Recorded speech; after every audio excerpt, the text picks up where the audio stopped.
My background is in the environmental world, so environmental science, environmental policy, and one of the biggest constraints was around sourcing capital that was motivated to back green businesses.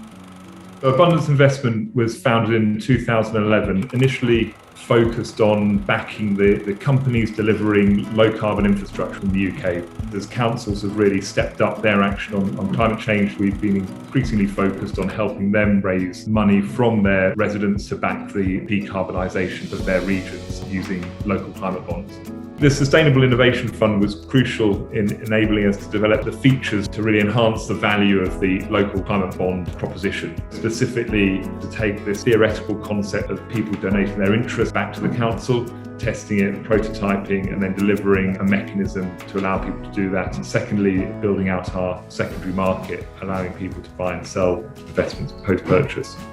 Local climate bonds create impact by reducing the cost of borrowing for councils, opening up a new means of taking in donations from residents to help them decarbonise faster, and finally shining a light on the actions councils are taking, and through that building a collective sense of purpose within communities.